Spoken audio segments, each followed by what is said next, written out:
Bonjour à toutes et bonjour à tous. Merci de nous avoir rejoints pour ce webinaire aujourd'hui qui est organisé par l'équipe du service public Urban Vitalise, porté par le CEREMA et la DGLM en partenariat avec le programme beta.gouv.fr de la Direction interministérielle du numérique et les programmes de la NCT, Petite Ville de demain, Village d'avenir et Action Cœur de Ville. Nous sommes ravis de vous accueillir aujourd'hui. Petit rappel, le webinaire est enregistré.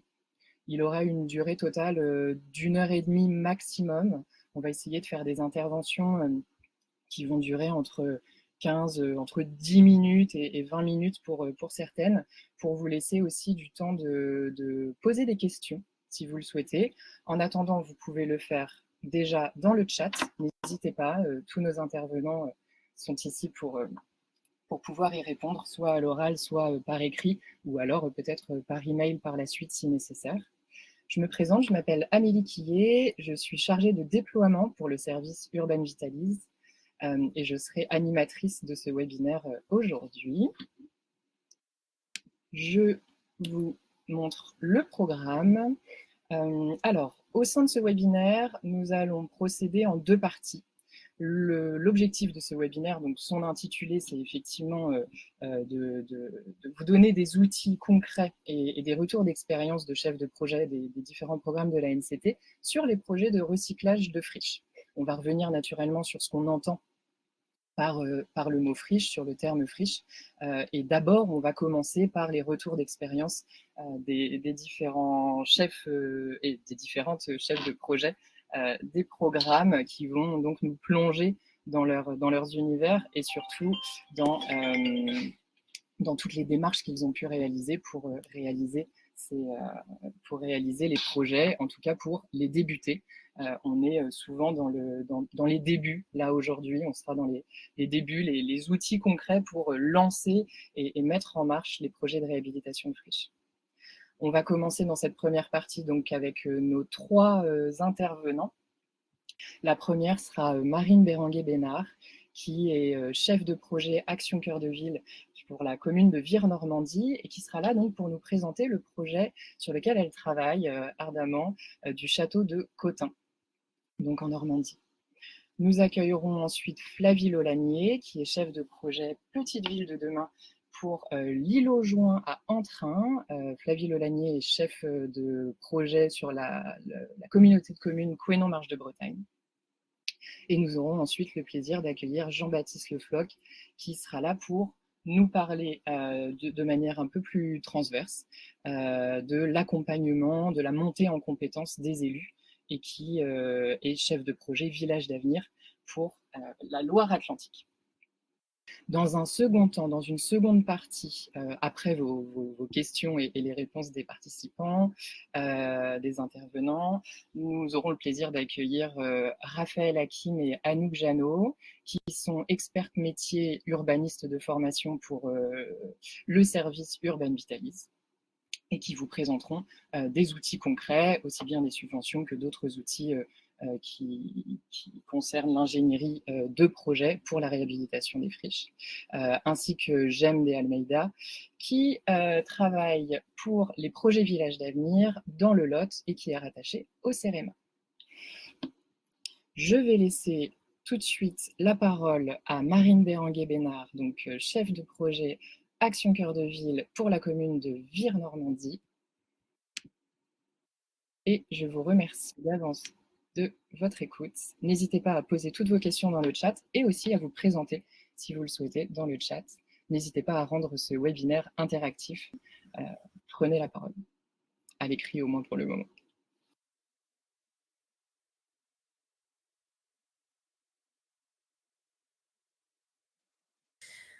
Bonjour à tous, donc je me présente, Marine Béranguet-Bénard, donc je suis effectivement chef de projet Action Cœur de Ville pour la commune de Vire-Normandie. Je m'occupe également de la contractualisation pour la commune de Vire-Normandie.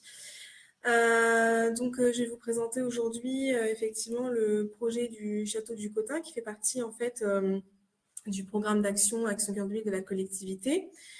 Donc pour rappel, la commune de Ville-Normandie a souhaité en fait s'engager dans ce dispositif Action Cœur de Ville pour poursuivre en fait les mesures déjà engagées pour la redynamisation de son territoire, notamment voilà avec diverses actions qui avaient déjà été engagées sur une politique de rénovation des logements et des copropriétés volontaristes, un renforcement de l'attractivité de son centre-ville reconstruit, avec notamment l'appel à projet ville reconstruite de la région Normandie, et puis tout ce qui était développement, renforcement de l'offre sportive, culturelle, etc.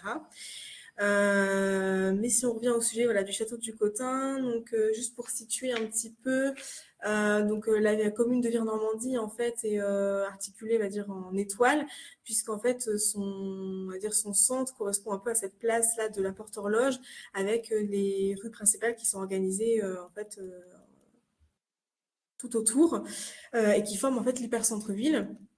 Et donc le château du Cotin, il se situe juste ici, donc c'est quand même du coup un foncier assez intéressant pour la commune en hypercentre. Et donc il s'agit en fait d'une bâtisse en fait du XVIIIe siècle qu'on voit juste ici, donc la façade. Je vais le mettre en plein écran, vous verrez peut-être mieux.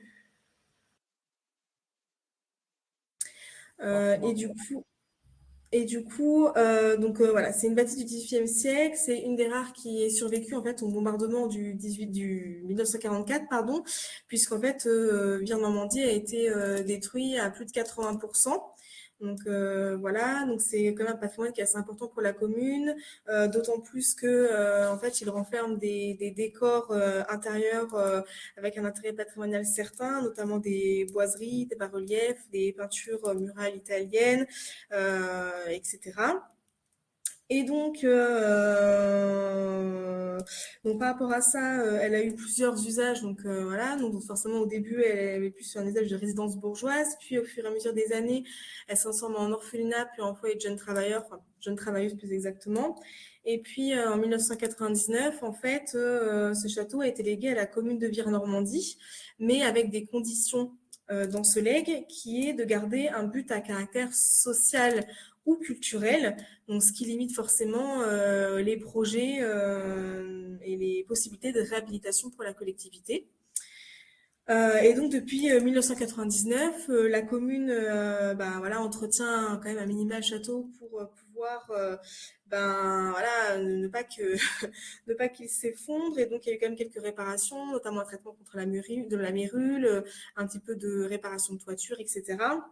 Et c'est près d'un demi-million en fait d'euros qui ont été dépensés depuis 99 sans finalement réel projet.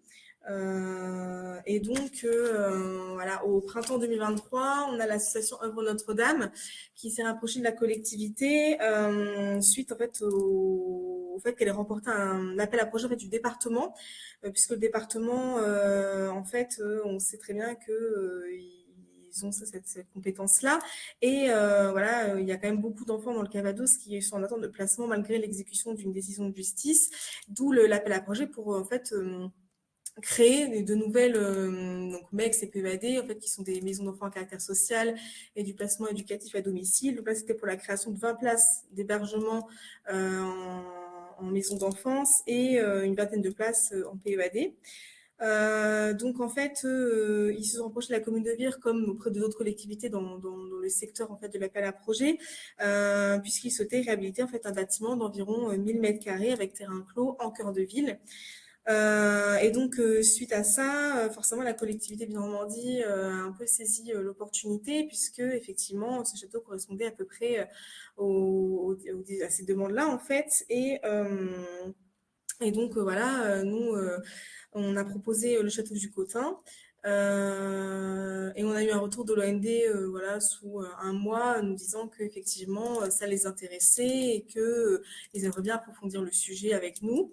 Donc suite à ça, nous on a du coup contacté en fait le, le service d'Urbanitalis à ce moment-là, en fait dès le début du projet, puisque effectivement c'est un montage assez particulier, puisque en fait ce serait on va dire, utilisé et, par l'association, mais avec un foncier, un bâtiment qui appartient à la commune, et puis quid de qui porte le projet, à quel moment, parce que du coup, nous, le patrimoine qu'on veut conserver, donc, enfin, voilà. Donc, c'était un projet qui était quand même assez compliqué en termes de méthodologie, et voilà, il y a aussi le patrimoine, etc. Donc, on avait plusieurs aspects qu'on avait besoin aussi un peu d'éclaircir, mais je vous présenterai un petit peu tout à l'heure plus en détail. Donc si on revient au projet, donc là nous depuis on a recruté un AMO qui travaille sur en fait la faisabilité du projet. Donc c'est une assistance à maîtrise d'ouvrage qui est missionnée par la collectivité, hein, bien sûr. Et donc, pour l'instant, ils ont réalisé les différents diagnostics, donc fonctionnels, techniques, patrimonial, d'usage, etc. Voilà, ils ont aussi également rendu les scénarios et voilà, au niveau du calendrier, aujourd'hui, on est dans l'attente un peu du retour en fait de l'OND du département sur l'adéquation en fait de ces scénarios présentés et cette faisabilité-là en fonction de leur projet en fait d'établissement, puisqu'on sait qu'il y a quand même beaucoup de règles à respecter, hein, bien évidemment. On attend de ce retour-là, mais on a déjà eu une première estimation en fait, voilà, des travaux. Hein. Alors on est en phase AMO, donc ça reste des ratios, mais la AMO estime les travaux à environ 3 millions 100 000 euros, donc forcément hors maîtrise d'œuvre. Donc voilà, à l'heure d'aujourd'hui, notre plan prévisionnel, il est celui-ci. Donc, c'est-à-dire qu'on a le département qui pourrait apporter 1,5 million, donc on va dire à peu près la moitié, qui est hors contrat de territoire, puisqu'en fait, ça correspond au montant qu'ils auraient pu donner à l'OND par rapport à l'appel à projet pour la création de cette MEX et ce PEAD. Étant donné que le projet pourrait être porté par la collectivité, en fait, ils transmettent en fait cette somme au porteur réel du projet. Et puis sinon, voilà, plus récemment, il y a l'appel à projet FEDER, donc qui est d'ailleurs jusqu'à la fin du mois, pour la réhabilitation des bâtiments en friche, donc qui pourrait apporter jusqu'à 500 000 euros parce que c'est le plafond maximum d'aide. Et puis on est en échange, voilà, avec les services de l'État pour des aides, donc des terres des cils, fonds verts, donc avoir le montage jusqu'à potentiellement 20% à voir comment ça s'articule tout ça. On n'est pas encore, on est encore au début du projet, donc voilà, ça reste encore à approfondir. Et du coup, voilà, comme évoqué tout à l'heure, je vais revenir un peu plus précisément sur la prise de contact avec Urban Vitalis, puisqu'en fait, dès le début, on les interrogeait sur plusieurs thématiques, donc la partie financement, bien évidemment, puisqu'on sait que c'est des montants de réhabilitation qui sont quand même assez conséquents. La méthodologie, comme j'ai évoqué tout à l'heure, le montage opérationnel et puis l'aspect patrimoine. Nous, après plusieurs échanges, on a eu le retour des recommandations sous un mois environ, donc c'était plutôt rapide.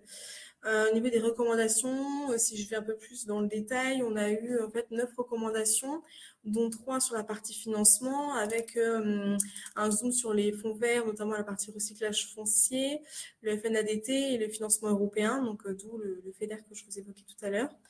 On a eu une recommandation aussi sur la méthodologie, avec des exemples de montage dans d'autres collectivités, mais aussi des fiches pratiques. On a eu une recommandation aussi sur le montage opérationnel avec notamment la présentation un peu d'un outil. J'avoue qu'on n'a pas encore pris en main pour le moment. Et puis pour finir, 4 recommandations sur la partie patrimoine avec la mission patrimoine pour le soutien de la Fondation du patrimoine. Il y a aussi l'aide du département. Alors c'est ce que j'ai dit, nous on a une aide du département qui serait en dehors un peu de ces cadres-là, donc on ne peut pas solliciter on va dire, cette partie-là non plus. Et puis il y avait aussi la recommandation sur les aides de la région. Donc là, par contre, ces aides de la région-là, ils peuvent être sollicités uniquement si c'est un monument qui est inscrit au monument historique. Donc c'est vrai que nous, au sein de la commune, on a eu un peu ce débat-là avec les élus. Est-ce que on tente de poursuivre l'inscription au monument historique ou pas, puisque effectivement, une fois que c'est inscrit, on a potentiellement des subventions supplémentaires, etc. Mais il y a aussi quelques contraintes, puisqu'on sait très bien que une fois que c'est inscrit, on ne fait pas vraiment ce qu'on veut et c'est quand même un peu compliqué parce que ça rallonge aussi les travaux. On a l'exemple, parce que sur dire, on a aussi donc le musée actuel qui est en fait l'ancien Hôtel-Dieu qui a également résisté au bombardement et où les façades et les toitures sont classées et où en fait pour une restauration à l'identique d'une partie de la toiture, il faut faire appel à un maître d'ouvrage, spécialiste en patrimoine, etc. Donc ce qui est plus coûteux et plus long lors des différentes réparations ou travaux nécessaires et donc il a été décidé par les élus de ne pas aller vers une inscription. donc on ne pourra pas forcément, on ne pourra pas solliciter les aides de la région. Et puis on a aussi fait une documentation sur l'accompagnement de l'ABF, donc chose qu'on a faite, puisqu'en fait nous, ce qui nous a beaucoup aidé sur ce projet-là à avancer, c'est ce que je mettais en bas, en fait, les mises en relation avec les autres acteurs Action Cœur de Ville, notamment les partenaires de la convention.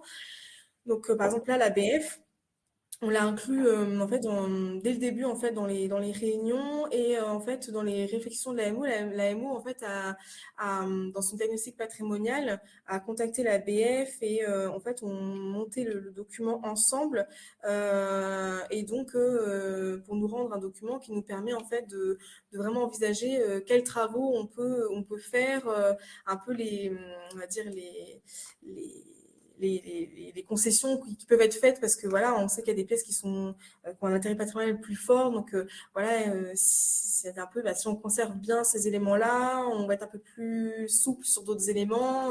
Voilà, donc ça nous donne un peu plus de visibilité sur ce qui peut être fait ou non et donc la faisabilité du projet. On est aussi largement accompagné par la Banque des Territoires, notamment justement par rapport à une étude flash juridique et financière qui a été lancée. Donc, on a la première partie juridique qui nous a été rendue justement par rapport au montage possible. Et ils sont en train de rédiger la partie financière suite au rendu là, de l'estimation que je vous ai présenté tout à l'heure. Donc, pour le moment, il y a eu des échanges, donc ce n'est pas encore certain, mais il y a eu des échanges sur la possibilité aussi d'accompagnement sur un emprunt assez intéressant et aussi sur la réalisation d'un audit énergétique. Et puis la DDTM, comme je citais tout à l'heure, avec qui on est en échange constant sur ce projet-là, qui sont invités forcément au COPIL, etc. Et avec qui on a surtout des échanges en ce moment sur le montage financier possible. Voilà, je ne sais pas, je m'arrête là pour l'instant, mais si vous avez des questions, voilà, je suis disponible. Peut-être par la suite, je ne sais pas comment on va s'organiser pour ça, mais voilà. Merci beaucoup pour cette présentation. N'hésitez pas, si vous avez des questions, à les mettre soit dans le chat ou à les réserver pour un peu plus tard. En tout cas, Marine Béranguet-Bénard est disponible pour y répondre, même si c'est à la toute fin du webinaire. Alors, nous avons une question de Julie Seguela qui demande combien de personnes travaillent sur ce dossier au sein de votre collectivité? Alors, je sais pas comment, parce que en fait, on a tous un peu notre casquette, c'est-à-dire que pour la gestion du projet, on va dire, je suis un peu chef projet. Par contre, on a forcément le service juridique qui nous accompagne sur la méthodologie, le service financier qui nous accompagne par rapport au plan de financement. Enfin, c'est aussi porté par la direction générale et les élus, puisque quelque part, c'est quand même un projet d'ampleur et voilà, mais voilà, on a un petit peu tous notre participation dans ce projet-là. De toute façon, c'est un peu le cas sur tous les projets un peu structurants de la collectivité. Et puis, bien sûr, les partenaires qui nous aident aussi sur ce genre de projet, quoi. Très bien, merci pour votre retour. Je propose que nous partions en Ille-et-Vilaine. Je vous laisse la parole, Flavie Lolanier, donc chef de projet Petite Ville de demain pour la communauté de communes Couesnon Marche de Bretagne, pour nous présenter l'îlot joint à Entrain. Oui, bonjour, du coup je me présente, donc Flavie Lolanier, je suis chef de projet Petite Ville de demain à la communauté de communes de Couesnon Marche de Bretagne. Donc en Ille-et-Vilaine, c'est à peu près à 45 minutes au nord de Rennes sur la route du Mont-Saint-Michel. Du coup, c'est 15 communes et 22 000 habitants. Et moi, aujourd'hui, j'accompagne donc 3 communes lauréates. Bazouges-la-Pérouse, qui compte à peu près 1900 habitants, Menroc, un peu plus de 5000, et Valquenon, donc la commune qui va nous intéresser aujourd'hui, 4000 habitants, mais dont il faut savoir que c'est une commune nouvelle, donc avec 4 anciennes communes déléguées. Donc là, le bourg d'Entrain sur lequel on va s'attarder, c'est un bourg à peu près de 1500 habitants. Valquenon aussi, c'était vraiment le cœur de cible, en tout cas, du programme Petite Ville de demain. C'est une commune, du coup, qui est en déprise démographique, sur lequel il y avait aussi des vrais enjeux de déprise commerciale, une forte vacance, on a à peu près 15% de logements vacants. Et c'est aussi un bourg très patrimonial, puisque c'est un bourg qui est labellisé donc CPRB, donc Commune Patrimoine rural breton, qui est un label patrimonial et permet aussi d'avoir des subventions sur certaines réhabilitations. Et donc, je vais zoomer sur ce qui nous intéresse aujourd'hui plus particulièrement, donc c'est l'îlot joint. À savoir donc, que c'est l'îlot qui est en plein cœur de bourg, c'est aussi l'îlot le plus ancien et le plus dégradé du bourg d'Entrain. C'est un îlot qui a un fort enjeu patrimonial puisqu'on y trouve aujourd'hui du coup l'église Saint-André qui a été classé en 2023 et pour lequel on a travaillé à l'élaboration d'un PDA, d'un périmètre des abords, pour revoir la zone de prescription des 500 mètres. Mais aujourd'hui, du coup, l'îlot Join est soumis en tout cas à l'avis de l'ABF. C'est aussi un fort enjeu identitaire pour la commune puisqu'on trouve des équipements un peu structurants, donc l'église, la poste, l'ancienne mairie, qui est donc aujourd'hui vacante, mais qu'on met à disposition d'une association patrimoniale pour faire une maison des patrimoines, donc voilà, un site avec muséographie pour tout autour du patrimoine entraîné. Et il jouxte aussi des espaces publics identitaires, donc notamment la place Foch. Et c'est un fort enjeu de transition pour nous, parce que, donc, comme je l'ai dit, c'est le secteur le plus dégradé, qui offre vraiment une vision de déclin. On va voir les photos juste après. Mais c'est aussi, donc il y a un linéaire construit en limite de l'îlot, mais on a des grandes parcelles en profondeur, et donc avec toute une partie qui est aujourd'hui non bâtie, et qui permettrait en fait une densification douce. Donc un enjeu très fort aujourd'hui à l'heure du ZAN et du zéro artificialisation nette. Donc c'est vraiment un peu tout le cœur, en tout cas, de la candidature Petite Ville de demain de la commune de Valcoinon. Donc là, vous avez aujourd'hui les photos. Donc voilà, un bourg patrimonial, on le voit bien, avec notamment voilà, des bâtisses en pierre de forte qualité, mais aussi un patrimoine qui tombe un peu en désuétude, assez obsolète, et avec des vrais phénomènes d'abandon et de vacances. Et donc depuis 2021, donc on s'est engagé dans une démarche au long terme. On a commencé du coup avec des ateliers projets avec l'École nationale supérieure d'architecture de Bretagne. Donc il y a eu plusieurs ateliers sur plusieurs secteurs de la commune, mais notamment sur l'îlot Join pour être vraiment dans une phase un peu de rêve et de tout sauf de la faisabilité, mais vraiment pour commencer à réfléchir à cet îlot, à son devenir, à ce qu'il pourrait être. On a ensuite réalisé donc une étude globale de revitalisation accompagnée par Petite Ville de demain et la NCT. Donc là, on a fait un diagnostic à l'échelle de la commune. On avait priorisé plusieurs secteurs, pas seulement l'îlot Join, mais quand même l'îlot Join était le secteur prioritaire. On a pu dessiner des enjeux d'aménagement, prioriser et définir les grandes orientations. Donc c'est-à-dire de commencer un peu à réfléchir aux usages. Donc on a convenu que sur cet îlot, il y aurait en tout cas un gros enjeu autour de l'habitat. L'objectif, c'est vraiment d'arriver à une opération de densification au cœur de bourg, mais aussi un enjeu autour des espaces publics.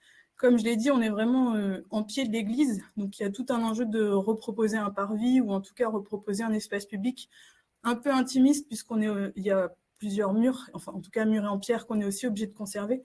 Donc voilà, les habitants et les élus sont partis un peu sur une ambiance jardin du prieuré, donc trouver un espace public intimiste, plutôt à destination des enfants. Ça a été aussi jugé très manquant dans l'étude.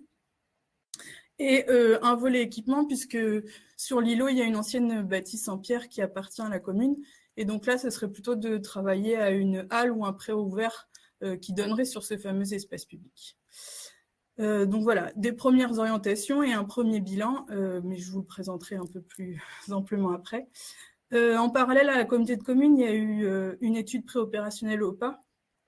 C'était important de cibler cet îlot dans l'étude, puisque ça nous a permis en fait de mener des enquêtes. On le voyait tout à l'heure, dans l'îlot, il y a aussi toute une partie bâtie dont on avait des sérieux doutes sur l'état des logements. Donc on a pu enquêter avec le prestataire 66 logements. Et il n'y a aucune en tout cas, situation de mal-logement ou d'habitat indigne qui a été remontée. Donc au final, même si l'îlot paraît assez dégradé, en tout cas, les conditions, même si ça reste des passoires énergétiques, il n'y avait rien d'alarmant, ce qui nous a rassurés et ce qui a permis peut-être aussi de sortir certains bâtiments du périmètre de l'îlot Join. On a ensuite réalisé des visites du coup avec l'architecte et le paysagiste conseil donc, du département, qui était là vraiment pour de nouveau réfléchir au périmètre de cet îlot. On l'a dit, juste à côté, il y a l'église, l'ancienne mairie. En fait, c'est jusqu'où on allait dans l'intégration des espaces alentours et des usages, et notamment des circulations, puisque de nouveau, vu qu'on a l'îlot est ceinturé de bâtiments, il y avait des enjeux de retrouver des circulations, retrouver de la transparence et d'ouvrir en fait à certains endroits. Donc des enjeux aussi derrière de déconstruction. Avec l'architecte donc conseil de l'État, là c'était vraiment une approche à l'échelle de chaque bâtiment. Donc qu'est-ce qu'il faudra préserver, qu'est-ce qu'il faudra notamment voilà, réhabiliter, qu'est-ce qu'on peut détruire, et surtout aussi commencer à réfléchir un peu des aménagements en tranches. Aujourd'hui, l'île aux Joints, c'est 5000 m². Comme je l'ai dit, c'est une petite commune du coup, de 4000 habitants. On sait qu'on ne mènera pas tout d'un fait. On sait qu'on est plutôt parti sur une opération à 20 ou 15 ans. Donc, cette phase d'organisation et de tranche, elle est très importante pour nous, pour justement partir dans le bon sens. On sait aussi qu'on commencera certainement par une opération portée par la commune et qu'après, on essaiera de trouver d'autres opérateurs, notamment voilà, privés ou bailleurs, pour mener à bien aussi le reste de la réhabilitation. Donc, c'était important de voilà, définir les impondérables, de savoir par où ou par quoi attaquer pour en fait permettre, ne pas venir contraindre des aménagements futurs. On a fini aussi, donc là, vous le voyez, de démolir certaines parties pour rendre aussi l'îlot un peu plus attractif et notamment commencer à dégager des parcelles non construites. Ensuite, on a signé donc la convention opérationnelle avec le PFB. Donc, c'est des conventions, vu qu'on avait fait les phases d'études et qu'on avait un premier bilan, qui nous ont permis de réaliser le portage foncier donc, avec l'établissement public foncier de Bretagne pour une durée de 7 ans. Et en contrepartie, on s'est engagé donc, à une densité minimale, donc on est à 40 logements sur l'hectare, et à la réalisation de logements locatifs sociaux. Et on aura notamment, puisqu'on fait faire par le PFB la partie curage-démolition, une minoration à la réhabilitation. Donc c'est en fait 60% des travaux de curage-démolition qui seront pris en charge par le PFB, et du coup un portage foncier voilà, sur 7 ans. Donc pendant 7 ans, la commune n'avance aucun frais de l'acquisition jusqu'aux travaux. Et au bout de 7 ans, en fait, récupérera le bien, soit du coup à la commune, soit si on trouve entre-temps des opérateurs, directement aux opérateurs. On a du coup, depuis la convention aussi, fait une visite avec Burjab, donc c'est vraiment le bureau d'études techniques de l'EPFB. C'est eux qui font l'inventaire des bâtiments et qui établissent vraiment les bâtiments à démolir, à curer, à réhabiliter. On sait qu'on a voilà, des gros enjeux d'aléas autour de l'amiante, le plomb et plus globalement de la pollution, puisqu'en fait les terrains qu'on a rachetés, c'était un ancien couvreur et qu'aujourd'hui on sait qu'entre le cœur des îlots et en tout cas les voiries, on a près de 3 mètres de dénivelé. Donc, on sait qu'on aura voilà, certainement quelques surprises de pollution au cœur de l'îlot. Du coup, le PFB a mené les négociations avec les propriétaires, même si elles avaient été déjà bien avancées. Mais il faut savoir que pour l'acquisition de la seule propriété privée, derrière, c'était 11 indivisionnaires, dont 2 sous tutelle. Donc, on remercie le PFB tous les jours, en tout cas, pour avoir mené à bien la négociation qui était un vrai enjeu pour nous et qui nous a permis voilà, de finaliser l'acquisition et la maîtrise foncière. Du coup, cet îlot, il est rentré donc, dans la programmation de la cellule travaux de l'EPFB. L'année 2025-2026, 2025 est réservée aux études. Donc là, on devrait vraiment avoir une vue sur justement les enjeux de pollution, d'amiante et notamment les derniers chiffrages sur la partie démolition-curage. Et l'année 2026, donc ce sera la partie travaux proto-aménagement pour qu'on arrive en fait à un terrain prêt à aménager, prêt à lotir. Et du coup, pour avancer sur la phase de programmation, on a sollicité dans le cadre de PVD du coup les fameux marchés à bon de commun. Donc c'est les études flash 100% pris en charge par la Banque des Territoires et sur le volet stratégie immobilière et bâtimentaire. Donc là, je ferai un zoom un peu après, mais c'est vraiment d'arriver au-delà des grandes orientations qu'on avait définies dans l'étude globale. Nous, ce qu'on attend de cette étude, c'est qu'on a mis en place une vraie démarche partenariale. Donc dans cette étude participent l'État, le département, la région, mais aussi d'ores et déjà des bailleurs, la Sembraise et des opérateurs privés type la Motte, avec qui on a des échanges réguliers qui viennent pas encore sur nos territoires, mais justement qui commencent à être un peu en veille pour trouver de nouveaux fonciers et de nouveaux gisements. Donc cette étude, elle est en cours. On a fini la phase de diagnostic et d'enjeu. Et là, début juillet, on devrait avoir un peu les premiers scénarios opérationnels et les premiers bilans. Et on fait d'ici aussi l'été, normalement, le dépôt d'une demande au fonds vert sur le fonds friche en coportage avec le PFB. Donc c'est bien le PFB qui touchera la subvention en direct, non la commune. Et vous voyez du coup en rouge voilà, des premiers éléments financiers. Donc je le redis, l'étude, à peu près 115 000 € de travaux de démolition. La partie donc démolition, réhabilitation avec un gros aléa amiante qui a été estimé à 370 000 € pour l'ensemble de l'îlot. Les négociations avec le propriétaire qui sont finalisées, donc 247 000 €, dont les frais de notaire. Et donc un bilan provisoire qui s'élève à peu près 780 000 euros. Et donc, pour faire le zoom sur l'étude en cours, donc c'est ces fameux marchés à bon de commande de la Banque des Territoires dans le cadre de Petites Villes de demain. Donc, c'est des études flash, donc assez contraints en nombre de réunions. Comme je disais, voilà, un pilotage partenarial. Aujourd'hui, il y a la commune, mais il y a aussi tous les partenaires et signataires de la Convention PVD qui participent régulièrement. Et donc, on a de nouveau fini la phase de diagnostic et d'enjeu, et on arrive là dans la partie d'analyse et de scénario pour arriver à un premier capacitaire du site. Donc, ça devrait être une première restitution début juillet. Vous avez là, voilà, quelques retours. Donc, en tout cas, nous, cette étude aussi, c'est vrai que dans les attendus de restitution, ce qu'on souhaitait, c'était à terme aussi avoir un document qui est diffusable, un document qui est assez attractif et qui est communicable, notamment pour pouvoir poursuivre un peu ces démarches auprès d'opérateurs privés ou de bailleurs et d'avoir un vrai document socle pour présenter l'îlot. Ça permet aussi d'avoir une vision extérieure, mais qui vient porter un autre regard. Comme je l'ai dit, Valcoinon souffre d'une image assez négative, c'est une commune en déprise. Donc c'est aussi comment on change de regard, notamment sur les enjeux patrimoniaux, parce que au-delà d'être en déprise, Valcoinon, c'est aussi un peu l'avant-pays de la baie du Mont-Saint-Michel. Donc il y a quand même des choses qui s'y passent, notamment sur la dynamique touristique. Donc c'est aussi comment on peut, on sait qu'on va être en pied d'église, on sait qu'on manque d'un espace public qualitatif en centre-bourg.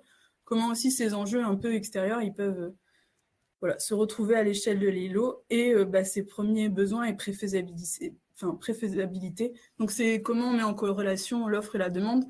Aujourd'hui, on voit bien qu'on a quand même des enjeux sur le vieillissement. On s'est aussi engagé à faire du logement social. Donc, peut-être qu'on va travailler à l'émergence d'une résidence senior ou en tout cas d'un habitat partagé pour personnes âgées. C'est dans les premières pistes.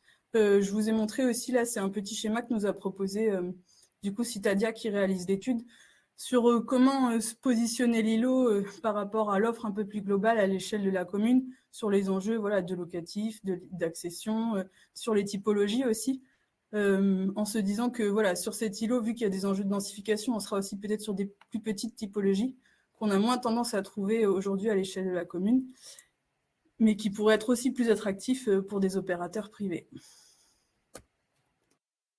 Et donc, on arrive sur Urban Vitalise. Et ce que je retiens, moi, en tout cas, de cet outil, dans les avantages, c'est effectivement, donc moi, je suis à l'Interco, je travaille pour 3 communes et je suis en relation régulière avec les partenaires. Donc, c'était important sur ce dossier, qui est quand même un gros dossier, d'avoir un tableau de bord qui me permet de présenter l'îlot, de présenter où on en est, de pouvoir y annexer tous les documents, toutes les données et de pouvoir refaire un peu l'historique de tous ces travaux dans un outil qui est en fait partageable, parce que chaque commune a ses outils, la communauté de communes aussi, mais en fait, dès qu'on travaille en transversalité et un peu hors collectivité, c'était plus compliqué pour nous, et on doit vraiment aujourd'hui développer des outils, en tout cas les chefs de projet Petites Villes de demain. Donc pour ça, c'était un vrai plus. C'est aussi un outil de suivi et de partage. Ce que j'ai apprécié aussi, c'est que ça oblige à prendre un peu de hauteur et à reformuler. On n'est pas spécialiste. Moi, du coup, je travaille pour une petite commune. Clairement, il n'y a pas de DST. Donc, je travaille en binôme avec le DGS sur le sujet. On n'est pas forcément des spécialistes. De prendre le temps de reformuler, de bien comprendre les besoins et surtout d'identifier les freins et de réussir à les verbaliser, c'est assez important. Donc ça, c'était vraiment permis dans les temps de visio que j'ai eu avec Anouk, des temps de visio d'1 heure, 1 heure et demie, qui permettent vraiment de repartager les difficultés et de cibler les bonnes questions. J'ai aussi apprécié le conseil personnalisé, puisque Anouk, en tout cas, elle était dédiée sur le territoire, donc c'est toujours aussi s'adresser à la même personne. Ça, c'est vraiment un plus, je pense. On ne réexplique pas à chaque fois et on avance vraiment ensemble. Et l'ingénierie complémentaire, alors financière, oui, mais surtout technique. Nous, notamment sur les enjeux de dépollution, on était quand même... heureusement, le PFB était aussi là et a des habitudes de travail et des pratiques, mais c'était quand même un gros sujet pour nous. Et pareil, aujourd'hui, on va anticiper les questions de cession foncière, avec peut-être potentiellement même des délégations. Donc, c'est aussi des appuis juridiques qui nous sont nécessaires, puisque de nouveau, on n'a pas de spécialistes sur le sujet. Et après, en termes de perspective, en tout cas de ce que moi, je souhaiterais sur l'outil, c'est que aujourd'hui, moi, cet outil, je suis un peu avec Urban Vitalisme est la seule à l'alimenter. Donc moi, j'attends vraiment aussi une participation des partenaires. En tout cas, ce serait vraiment un plus qu'on arrive à faire vivre cette plateforme, non seulement moi, mais voilà, plus globalement. Et poursuivre sur la capitalisation des projets, parce que autant l'île aux Joints, vu que la dominante, c'est l'habitat, on voit bien dans les retours d'expérience que aujourd'hui, c'est quand même des sujets qu'on arrive de plus en plus à traiter. C'est des sujets qui sont dans l'air du temps, qui sont attendus et sur lesquels on trouve des cofinancements. C'est un sujet qu'on a pu mener sur une autre commune à moindre ampleur, mais voilà, sur une opération à 1,8 million, pour lequel on a obtenu les 80% de cofinancement. Donc, vraiment, en tout cas, c'est des sujets qui sont attendus, des projets en tout cas qui sont attendus par les partenaires, qui sont très encouragés. On a eu une écoute toute particulièrement voilà, des services de la DDTM, mais de l'EPFB aussi, avec qui on travaille très bien. Mais voilà, poursuivre cette capitalisation, puisque à l'inverse, là, on va s'attaquer à une autre friche qui, elle, est économique et qui a un ancien site agroalimentaire.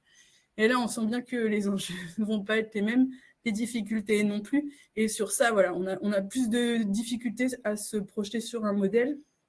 Et notamment aussi, on sent bien que c'est quelque chose qui va dépasser la commune, mais certainement aussi dépasser l'interco. Donc, c'est très important pour nous, ce travail voilà, de benchmark et de retour. Donc, je remercie Urban Vitali de nous mettre en réseau et voilà, de mettre en avant aussi ce sujet et le sujet des friches qui est quand même très important pour nous aujourd'hui. Et je ne sais pas s'il y a eu des questions pendant mon intervention ou Amélie, je voulais sensibiliser. Oui, ce que je vous propose, Flavie, déjà un grand merci pour cette présentation. Et sur les sujets d'Urban Vitalise et du fonctionnement, une deuxième partie du webinaire sera en partie consacrée. En tout cas, merci beaucoup pour tout ça. Ce que je vous propose pour les questions, c'est de regarder un petit peu dans le chat et on pourra y revenir même, alors soit après la prochaine présentation, soit même à la toute fin. Et n'hésitez pas à y répondre directement dans le chat par écrit. Je vous propose maintenant d'aller en Loire-Atlantique avec Jean-Baptiste Lefloge qui va nous présenter une méthode de réhabilitation des friches pour les élus, en tout cas pour la montée en compétence des élus sur les sujets de réhabilitation de friches. Merci d'avance pour cette présentation. Je vous laisse la main. Bonjour à tous, bonjour à toutes. Donc Jean-Baptiste Lefloc, merci Amélie pour l'introduction. Je suis donc chef de projet Village d'Avenir en Loire-Atlantique. Je resitue un petit peu le cadre de ma mission, qui est un petit peu différente de celle de Marine et donc de Flavie, dans le sens où le dispositif Village d'Avenir s'adresse à des communes de moins de 3500 habitants et sur la Loire-Atlantique, 19 communes sont donc lauréates du dispositif Village d'Avenir. Un peu différente également sur l'apport en ingénierie que le chef de projet peut avoir dans ce cadre-là, puisque le chef de projet, en l'occurrence moi sur le poste sur le département, doit se partager un petit peu le temps sur les 19 communes lauréates du dispositif. Là où je veux en venir, c'est qu'on est donc sur un dispositif avec à peu près une cinquantaine de projets en suivi sur le département, avec des thématiques qui se recoupent et la thématique des friches, quelle qu'elle soit d'ailleurs, hein, il peut s'agir, et je vous l'illustrerai tout à l'heure, de friches économiques, de friches urbaines. On n'avait pas de friches agricoles en l'occurrence, mais ça peut arriver. En tout cas, la thématique des friches était une thématique récurrente puisque premièrement, toutes les communes, peu ou prou, ils sont confrontés dans une certaine mesure. Et à côté de ça, en ruralité en particulier, le constat qu'on a pu faire sur le département était de se dire que cette thématique-là et ce type de préoccupation était particulièrement prenante, notamment dans le cadre où un grand nombre de communes terminent leurs derniers hectares à consommer pour notamment de l'habitat, et que on rebascule forcément sur des sujets comme celui des friches rapidement. Ce qui nous a amené sur le département de la Loire-Atlantique à réfléchir un petit peu à une démarche d'accompagnement de montée en compétence des élus. Je recontextualise simplement la base, en tout cas, de cet accompagnement qui consistait au départ, nous, l'idée qu'on avait eue sur le département était de proposer une mise en relation, une mise en avant de projets de friches compliqués à sortir pour que les friches puissent trouver les opérateurs. Il s'avère que sur le département, ce besoin-là n'était pas forcément le besoin qui était le plus verbalisé par les communes, dans le sens où les communes connaissaient pour les opérateurs potentiels, que ce soit les bailleurs sociaux, certains opérateurs, les promoteurs, etc., et que la difficulté n'était pas tant de les faire venir que de pouvoir verbaliser ce qu'était exactement leur friche et de mieux comprendre ce qu'était déjà de base un projet de friche. En gros, les communes nous disaient, les opérateurs, on les connaît, vous êtes très gentils, il n'y a pas de problème. En revanche, nous, c'est un projet de friche, c'est complexe. Par où on commence? Dès lors, l'objectif de la démarche qu'on a eu avec les services de la préfecture, ça a été de proposer en conventionnant avec le CEREMA une mission qui visait à remplir deux critères. Un, la montée en compétences théoriques, savoir aborder ce qui est un sujet de friche, ce qu'est une friche de base même. J'ai vu des questions dans le chat qui étaient relatives et qui partaient même du principe de dire qu'est-ce qui est une friche en fait et qu'est-ce qui n'est pas une friche. Et de là, en faire découler des contraintes beaucoup plus techniques sur le site en particulier, en s'axant donc sur les 19 communes lauréates du dispositif Village d'Amiens. Pour rentrer un peu plus dans le détail de l'accompagnement qu'on a pu mener sur le département, l'objet, comme je vous le disais, c'était de conventionner avec le CEREMA pour cibler un certain nombre de projets qui ressortaient au dispositif Village d'Amiens.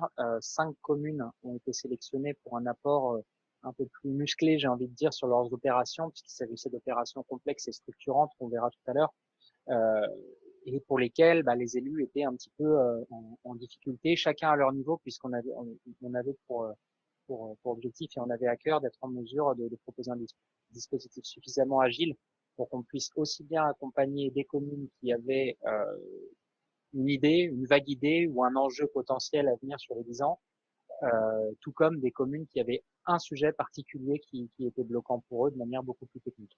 La façon dont on a déroulé ce dispositif derrière, ça a été de proposer dans un premier temps des visites terrain, donc assurées par les équipes du CEREMA local. L'idée étant vraiment d'avoir une connaissance assez élevée du site. Donc c'était 2 demi-journées, il me semble, de mémoire, avec, comme je l'expliquais, visite sur site et identification de l'ensemble des contraintes techniques des sites. L'idée à la fin, c'était de pouvoir offrir une vision technique à 360 de la friche en question aux élus des communes et à leurs équipes, afin qu'ils puissent se dire, OK, je sais aujourd'hui quelles sont les contraintes de ma friche, ses avantages, ses inconvénients, et avoir une meilleure visibilité sur tout ça. S'en est suivi suite à ces visites-là et donc les fiches de site qui ont été diffusées aux communes, 2 journées, journées thématisées qui visaient à faire le focus sur ce qu'on considérait être un peu les grands enjeux des projets de friche, avec dans un premier temps un axe important sur le bilan économique, avec comme idée de se dire pour un certain nombre de communes, le volet bloquant de leur opération était de se dire on ne sait pas verbaliser aujourd'hui la potentialité de revenus que peut représenter notre site, auquel cas c'est pas toujours évident d'embarquer les opérateurs potentiels et même d'identifier le bon opérateur. Certaines communes en étaient à un instant de leur réflexion qui était plus autour de qu'est-ce que je peux faire de tout ça que du comment je peux faire tout ça. Donc là, l'idée, ça a été de partir des bilans économiques en se basant sur des sujets d'habitat, puisque stricto sensu, c'est un peu le plus simple, entre guillemets, même si c'est jamais très simple à aborder, avec donc une présentation assurée par le CEREMA le matin, qui était ouverte au-delà des 5 communes Village d'Amiens, qu'on avait ciblé à l'ensemble des 19 communes Village d'Amiens lauréates du programme, et également au VPA du département. L'idée étant de faire bénéficier et ruisseler, on va dire, le message auprès du plus de communes possible, tout en restant assimilable, on va dire, dans le discours. Et proposer une deuxième journée, donc, autour de qu'est-ce qu'un processus d'aménagement de site, en rappelant également qui avait quel rôle à quel moment en fonction des différentes typologies de sites, des différentes programmations possibles. Donc là, l'idée, on était sur du plus théorique, mais qui a permis de mettre en relation plusieurs partenaires, que vous pouvez voir entre parenthèses d'ailleurs, dont Urban Vitalise, qui vise un peu à être le catalyseur de l'ensemble de ces partenaires et d'être une passerelle intéressante sur ces sujets-là, avec une intervention particulière et un focus assuré par l'EPF local, qui a un rôle forcément facilitant, notamment dans la prise en propriété de ces sites, qui était une caractéristique et un enjeu prenant sur plusieurs sujets qu'on suivait. In fine, donc le rendu en fait de tout ça, c'était donc de remplir un objectif, donc de monter en compétence de l'élu, c'est-à-dire que l'élu repartait avec, donc comme je l'expliquais au départ, sa fiche de site qui identifiait les grands enjeux de son site et également à la grande maille bien sûr, mais les enjeux, une sorte de process à suivre de projet. Et derrière également, il devait avoir identifié les partenaires qui pouvaient être favoriser tout ça avec la production in fine d'une fiche sur Urban Vitalise et d'un accès à la plateforme Urban Vitalise avec leur projet renseigné directement. L'idée étant de se dire, on a la solution clé en main qui permet d'identifier les partenaires. On a le cheminement, le process, on va dire standard, même si on n'est pas sur des sujets standards, loin de là. Maintenant, go, il y a plus qu'à entre guillemets. Pour illustrer simplement le volet partenarial, là vous pouvez voir un certain nombre de logos, donc EPF comme je le précisais, Urban Vitalise, Cerema, Direction départementale des territoires. L'idée c'était vraiment d'ouvrir le sujet de la friche au plus grand nombre de partenaires potentiels concernés afin d'effectuer une mise en relation intéressante de tout ça. Chose que j'ai pas précisé en début de présentation, et je pense que certains se posent la question potentiellement. Cette initiative-là a été financée via une volonté départementale du préfet sur la mesure ingénierie fonds vert. Donc le fonds vert a participé donc au financement de cet accompagnement-là qui a été sans impact financier quelconque pour les communes puisqu'elles n'ont pas eu à débourser un seul euro pour pouvoir bénéficier de ce suivi. Pour rentrer dans le plus concret, je peux vous proposer de vous présenter les cinq sites qui ont été retenus. Alors, je ne vais pas rentrer autant dans le détail que mes collègues précédemment, forcément, parce que sinon, on aurait une intervention bien trop longue. En revanche, ce qui est intéressant, je trouve, c'est d'être en mesure d'illustrer la variété dans les sujets qui ont été abordés, et également le degré de maturité. Moi, c'est quelque chose que je mettrais vraiment en avant. On avait des communes qui étaient beaucoup plus avancées que d'autres, mais c'est toujours intéressant à préciser avec des enjeux très divers. Premier site, donc on est sur le site de La Chapelle-Lin, qui est donc au sud de Nantes. D'ailleurs, je me rends compte à la seconde que le point n'est pas très bien positionné sur la carte, mais rien de grave. La Chapelle-Lin, qui était assez avancée dans son sujet de programmation, on est sur un site, donc une ancienne coopérative agricole, qui pour le coup avait un propriétaire qui vendait et qui avait trouvé un acquéreur qui était en compromis au moment où on discutait ensemble. Et la question se posait de qu'est-ce qu'on fait pour redevenir propriétaire, dans le sens où la commune avait pour ambition de conserver les bâtiments et d'en faire de l'équipement public type gymnase, salle associative, etc., et de l'habitat. L'objet, ça a donc été de clarifier une démarche claire à ce niveau-là, en travaillant conjointement avec l'établissement public foncier de la Loire-Atlantique qui a pu intervenir. Et aujourd'hui, on en est au point où le propriétaire a avancé et a vendu, en fait, en l'occurrence, puisque la négociation et les discussions entre le propriétaire et l'acquéreur se sont poursuivies. En revanche, l'acquéreur ne peut pas positionner son projet de base, qui était de tout démolir et de faire de l'habitat, puisque le zonage ne le permet pas. Auquel cas, la commune aujourd'hui a la flexibilité et le process qui lui permet d'engager avec l'EPF, comme je le précisais auparavant, cette discussion-là. Et on est en discussion avec les services de la préfecture. J'ai la chance d'être intégré au service de la préfecture, aussi bien physiquement qu'hiérarchiquement, ce qui permet d'avoir un suivi de l'avancement de cette procédure-là. On est sur une procédure longue, mais qui permettra à terme à la commune de pouvoir se positionner sur la reprise en propriété de ce site et de développer des outils communaux qui sont primordiaux, en particulier au vu de la superficie, comme vous le voyez, 7 hectares. On est au contact direct avec le bourg, ça constituerait une extension, mais sur du déjà artificialisé, donc on est sur quelque chose de très intéressant. Projet de Princio, un projet où là la propriété était déjà communale au moment où on l'a envisagé avec les élus. En revanche, il y avait plusieurs volets qui étaient beaucoup moins clairs. La volonté de la commune de Princio était, et est toujours d'ailleurs, d'implanter un tiers-lieu en lieu et place de l'ancienne école. Aujourd'hui,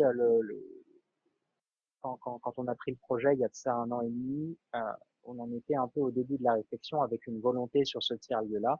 Et les élus m'ont verbalisé au départ l'idée de se dire c'est quoi un tiers-lieu, on voudrait faire un tiers-lieu, on voudrait être accompagné sur la question du tiers-lieu. Aujourd'hui, ce travail-là a permis de clarifier plusieurs choses qui avaient déjà été évoquées avant, puisque on est vraiment sur du projet de friche assez standard en fait, mais qui n'était pas suffisamment bien emmagasiné par les élus à ce moment-là, de se dire, on n'était pas du tout au clair sur le volet bâtiment, avec un bâtiment qui était dégradé en partie, qui était protégé en partie par l'ABF, avec lequel il fallait avoir un certain nombre de discussions. Il y avait tout un volet d'acceptation, on va dire, des administrés, dans le sens où ancienne école oblige, tout le monde avait un petit peu son point d'attache sur ce lieu-là, auquel cas en refaire une reconversion pouvait poser un certain nombre de questions. Et aujourd'hui, voilà, la commune a pu, grâce à cet accompagnement, poursuivre sa démarche. On est au point aujourd'hui où l'ensemble ou quasi des diagnostics structurels sont connus et l'état du bâti est connu. Et également a pu engager, d'ailleurs via Urban Vitalise et la plateforme d'échange, avec l'ABF, en tout cas des discussions pour clarifier quels étaient les bâtiments conservables, ceux qui pouvaient démolir. Et aujourd'hui, ils sont en train de travailler donc sur un volet un peu plus de phaser cette opération-là par tranche pour pouvoir emmagasiner ça et prévoir ça sur leurs prochaines années budgétairement. En parallèle, il y a une poursuite également sur la question du tiers-lieu. Donc là, il y a eu des échanges avec la CRES qui permettent de clarifier, on va dire dans un premier temps, les grands enjeux. Et on travaille avec la commune sur la poursuite de ce volet-là. L'objectif de fin de mandat, on est plutôt sur avoir une visibilité claire sur l'ensemble de l'opération pour pouvoir d'ailleurs dégainer le cas échéant. Je poursuis avec un autre sujet, c'est un peu bain des châteaux, vous le voyez sur le point, beaucoup plus au nord sur le département, donc 3000 m². Site un petit peu différent dans le sens où on a été en partie sur une friche, je dis en partie puisque la friche était intégrée à une opération qui était un petit peu plus vaste avec un espace foncier en cœur du lot, sur lequel là on a un peu moins eu d'accompagnement stricto sensu sur ce dispositif.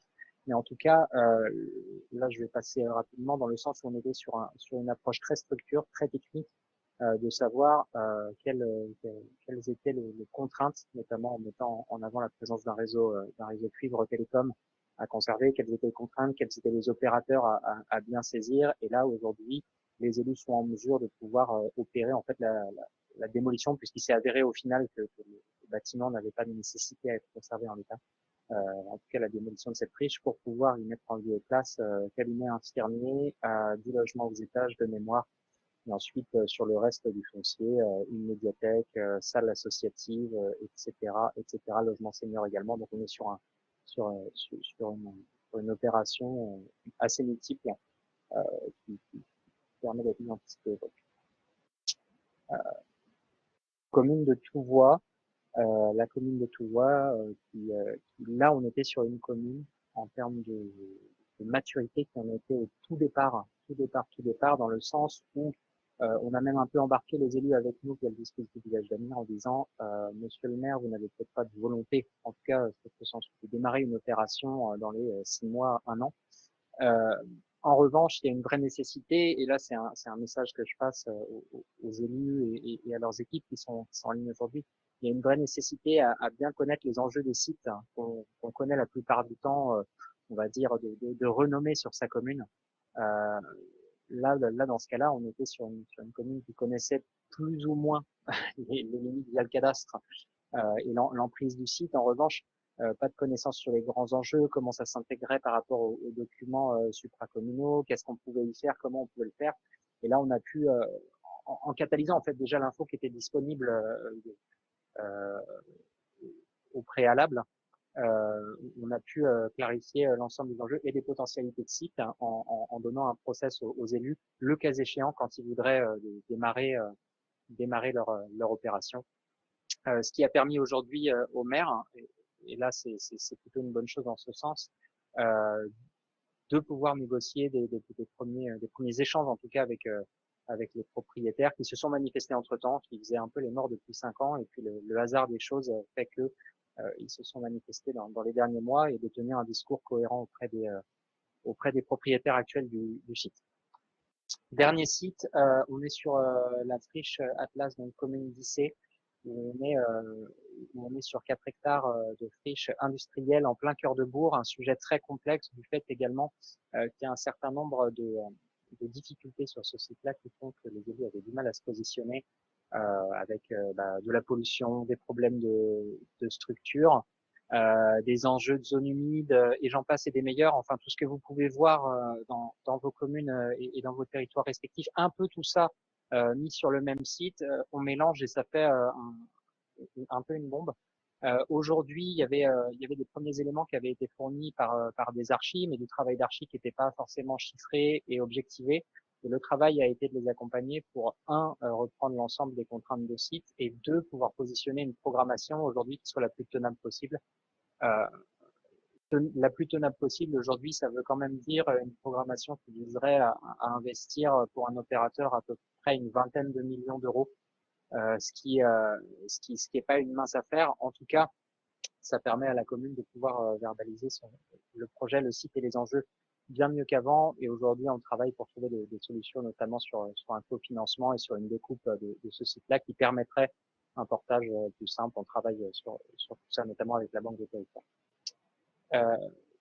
Mon intervention touche à peu près à sa fin. Pour plus d'informations, je vous ai mis un QR code à cet endroit-là qui vous ramènera vers la page du CEREMA, avec qui donc on avait contractualisé l'ensemble de ce dispositif et qui a permis aujourd'hui aux 5 communes sur lesquelles j'ai fait un focus et plus largement aux 19 qu'on peut suivre les temps un peu plus de présentation théorique en plénière, de mieux saisir des enjeux et des partenaires sollicitables. On avait quand même bien identifié ce point-là que au niveau du volet partenarial, il y avait certains besoins qu'on a pu aujourd'hui travailler dans le cadre de ce dispositif.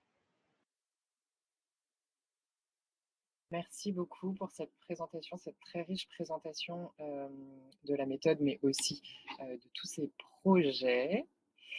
N'hésitez pas, encore une fois, à poser vos questions dans le chat et nous pourrons y répondre par la suite. Je vais tout de suite enchaîner sur la deuxième partie et laisser la parole donc à Anouk Jeannot et Raphaël Hakim du service Urban Vitalise, ainsi qu'à Jem De Almeida, qui travaille pour les projets Villages d'avenir et qui est rattaché au CEREMA.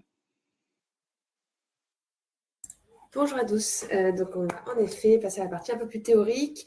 Il y aura plusieurs temps. Il y aura déjà une présentation un peu d'Urban Vitalise, du contexte de naissance du service public et un peu cadrer l'aide qu'on peut apporter aux collectivités. Et il y aura aussi, merci Jem, une présentation un peu théorique sur un logigramme que le CEREMA a créé pour présenter un peu les étapes quand on a une friche sur son territoire, un peu pour commencer à faire émerger un projet. Donc, on va commencer directement sur un peu de contexte sur nous, Urban Vitalise, et le service public qui a été créé, qui est porté par le CEREMA et la DGALN. L'idée, c'est de se dire qu'aujourd'hui, en effet, il y a l'artificialisation des terres en France et une logique du ZAN, zéro artificialisation nette, qui a émergé depuis 2018. Et aujourd'hui qu'il faut prendre en compte ce ZAN et que les friches apparaissent donc comme vraiment un levier important alternatif à la consommation de terres nouvelles et qu'aujourd'hui les collectivités vont plus ou moins devoir se pencher sur ce sujet pour refaire la ville sur la ville et réutiliser ces espaces qui sont délaissés, qui sont aujourd'hui un vrai vivier. Urban Vitalise, c'est donc un service qui est public et qui est gratuit, qui est fait pour les collectivités publiques et on est là pour orienter vers des acteurs, des dispositifs, des étapes qui peuvent aider à débloquer votre projet. Donc ça, c'est un peu ce qu'on a pu voir à travers les différents exemples. Et l'idée, c'est de se dire que c'est un service qui est numérique parce qu'il y a une plateforme, vous avez un dossier en ligne qui recoupe toutes les informations de votre territoire, mais c'est aussi un service qui est humain parce qu'on est donc 2 urbanistes, Anouk et moi, qui sommes derrière la plateforme et qui prenons rendez-vous avec vous à chaque fois qu'un dossier est déposé, justement pour avoir un peu plus de contexte sur votre projet et pouvoir faire un conseil le plus pertinent possible. Donc, il y a nous deux pour Urban Vitalis, mais aussi plein d'acteurs publics locaux, parce que Urban Vitalis se veut être un outil qui est partenarial. Et donc, il y a aujourd'hui à peu près plus de 500 acteurs locaux volontaires sur la plateforme qui sont informés lorsque vous déposez un dossier sur leur territoire et qui peuvent aussi venir faire du conseil sur la plateforme et donc vous accompagner. On sait bien que aujourd'hui les projets de friche sont des projets qui sont complexes, qui a déjà un manque d'informations, donc il faut identifier ces fonciers en friche avec des données qui sont parfois manquantes, donc on n'a pas toutes les informations, il y a une complexité qui est quand même plutôt décourageante.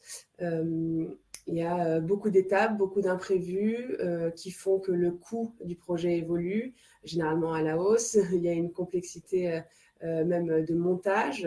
Les petites collectivités ne disposent pas toujours de l'ingénierie nécessaire pour ce genre de projet. Et il y a une démarche qui est à mener qui n'est pas forcément unique, on ne peut pas la répliquer à l'infini sur tout le territoire français, c'est toujours aussi en fonction du contexte. Qu'il faut prendre en compte également. Et il y a des contraintes qui peuvent être aussi réglementaires, qu'il faut connaître, finalement, puisqu'on est sur des terrains en friche, et donc il y a un changement d'usage qui est parfois nécessaire. Et c'est des projets qui sont aussi difficiles à mener par le nombre d'acteurs qui est à mettre en relation et qui ne communiquent pas forcément entre eux, par le fait que parfois les zones sont un peu détendues et qu'il n'y a pas forcément de porteurs de projets identifiés facilement qui peut intervenir, et donc il faut aller à la recherche de porteurs de projets tout en réussissant un équilibre économique qui est parfois difficile à atteindre. Donc c'est de ces difficultés-là qu'on se dit que le service public permet de mettre en avant justement pardon pour ce passage de slide, qui permet de mettre en avant justement un acteur, un financement qui pourrait vous être utile et qui n'était pas forcément si identifiable dans ce portefeuille multiple auquel on a accès. Et j'avais vu une question dans le chat, et donc on va y répondre là. Qu'est-ce que c'est une friche? Donc pour nous, Urban Vitalis, parce qu'il y a plusieurs définitions de friche, mais pour nous, Urban Vitalis, il n'y a pas de surface minimum, comme j'ai pu voir, de durée d'inactivité minimum. Il n'y a pas un usage antérieur qui doit être défini. Il n'y a même pas forcément besoin que la collectivité soit déjà propriétaire du bien. Il faut que ce soit un terrain qui soit construit ou non, qui est inutilisé et qui nécessite des travaux pour son réemploi. Donc, on se base sur la définition du Code de l'urbanisme qui existe aujourd'hui. Donc, à titre d'exemple, on en a mis plusieurs. Ça peut être le bâtiment industriel, comme on l'a tous en tête, et c'est en fait ça aussi la plus grande proportion de friches qu'on voit sur le graphe à droite, qu'on retrouve à Urban Vitalis. Mais ça peut être aussi des logements et des commerces vacants, un pavillon en centre-bourg qui se dégrade et qui commence à devenir un peu même dangereux sur l'espace public. Ça peut être une ancienne école qui a fermé. Donc, le panel est large et généralement, toute collectivité, je pense, a des friches sur son territoire. La seule limite qu'on a chez nous, c'est qu'on ne prend pas en compte les friches agricoles, toujours dans cette optique de respecter le ZAN et de se dire qu'on ne va pas aller artificialiser de nouveaux territoires. Hop, je vais passer maintenant la main à Jem, et donc n'hésite pas à me dire quand changer les slides.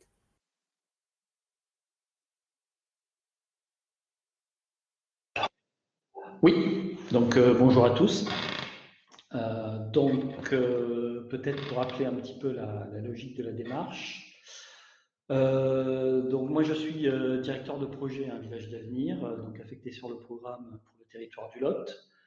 Et dans le cadre en fait de notre animation régionale avec la direction territoriale d'Occitanie, on s'est posé la question effectivement de comment en fait articuler un discours qui soit à la fois simple et complet vis-à-vis d'élus, donc des maires de communes rurales, qui ont à traiter un sujet d'habitat dégradé, voire de friche. Et voilà, on est arrivé au constat assez rapidement, comme ça a été évoqué tout à l'heure par Raphaël, de la complexité en fait de ce type de démarche. Et on a eu l'ambition en fait de créer quelque chose qui soit relativement détaillé, assez simple dans son rendu, dans sa forme, mais qui fasse pas d'impasse en fait sur les différentes étapes à suivre pour traiter la question donc de l'habitat dégradé. Alors on est sur quelque chose qui est plus limité. Là, je ne vais pas vous parler de friches. On est vraiment sur le sujet qu'on rencontre en fait assez le plus fréquemment dans le cadre du programme.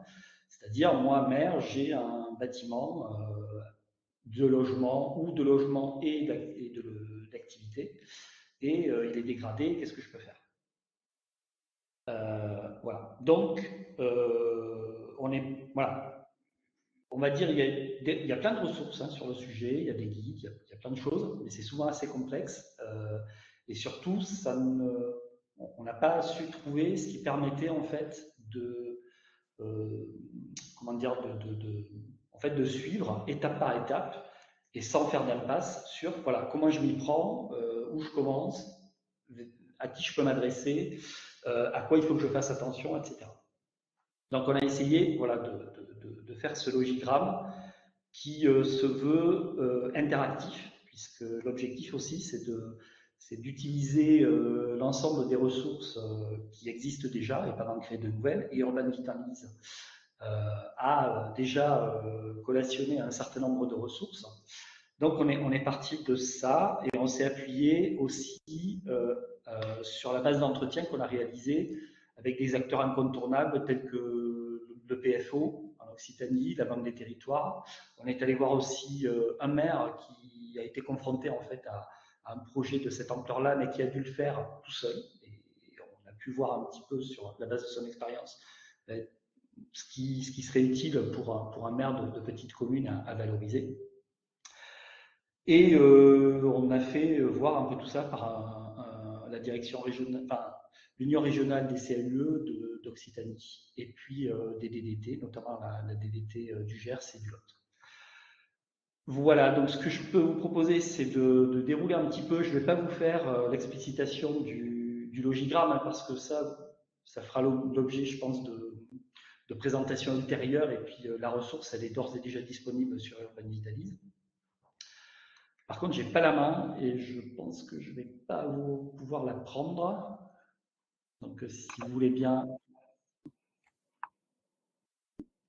voilà.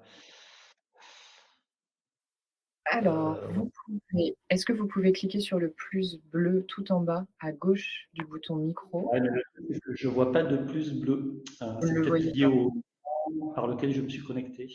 Non. Exactement.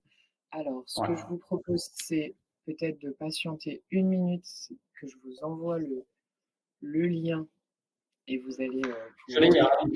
Vous je l'ai l'avez? le lien. Reconnectez-vous, on vous attend. Je vais me reconnecter. Désolé pour la petite Il n'y a attente. aucun souci. À tout de suite. Ok. À tout de suite. À tout de suite.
Merci de patienter encore 1 minute. Normalement, la connexion se fait rapidement. En attendant, je vois une question de Fabrice Alloy dans le chat sur la définition de friche. Donc Raphaël en a parlé. Dans le cadre d'Urban Vitalise, on utilise donc la définition plutôt du code de l'urbanisme qui est très large. Le fonds vert utilise aussi une définition, enfin la mesure recyclage foncier du fonds vert utilise aussi une définition assez large. Donc c'est pas seulement des friches polluées.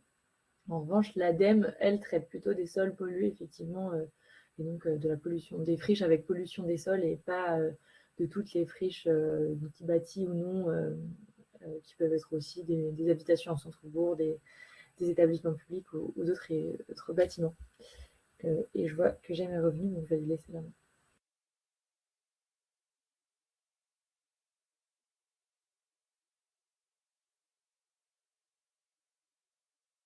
Voilà, bienvenue à nouveau, J'aime.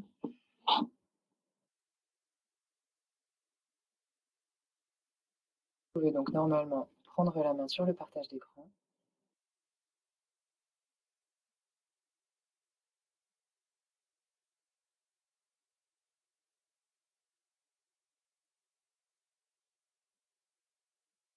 Et ouvrir votre micro si vous souhaitez prendre la parole.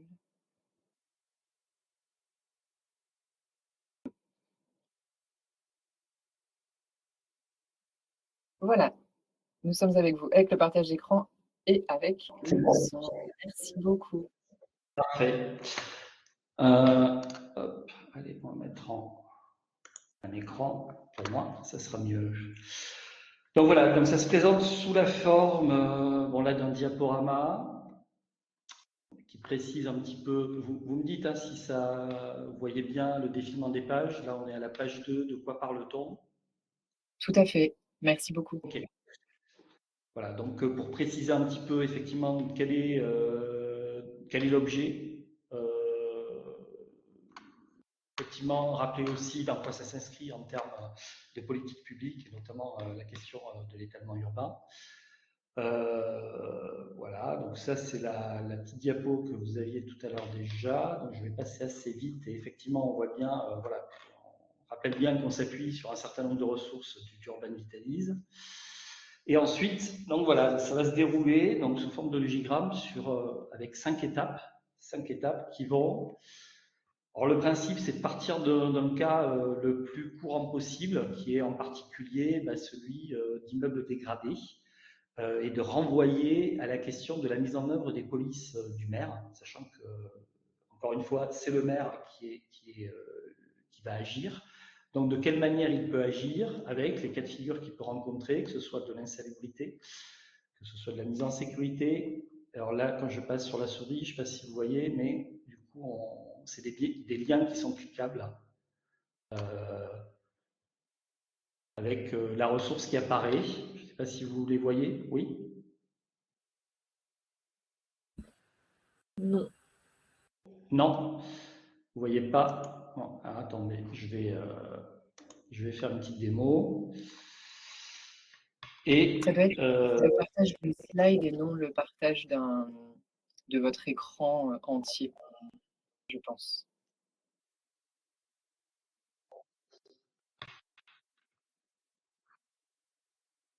oui, pardon?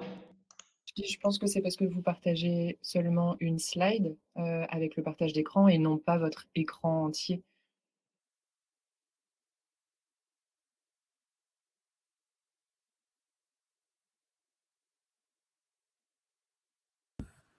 Et je pense que votre micro est coupé.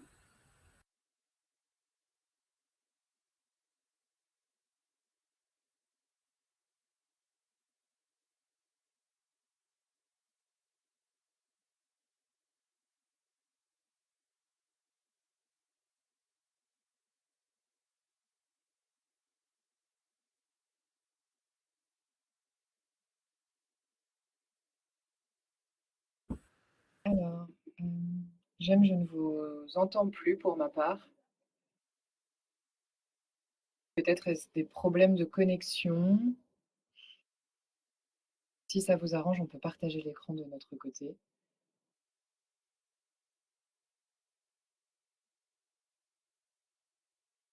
Non, on ne vous entend pas.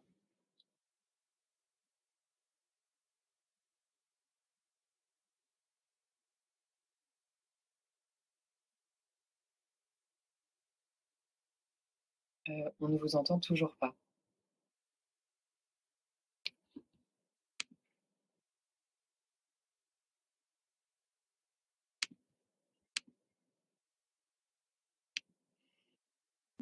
Désolée pour ces désagréments techniques.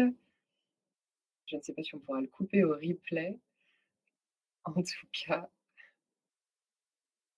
ce que je vous propose, c'est de faire peut-être une petite pause sur cette présentation-là. Anouk et Raphaël, est-ce que vous avez d'autres choses à nous partager dans votre présentation?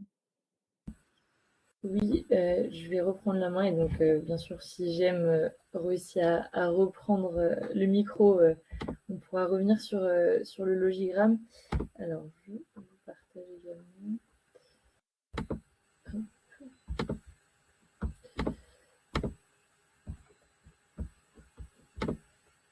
Donc, est-ce que vous voyez bien mon écran?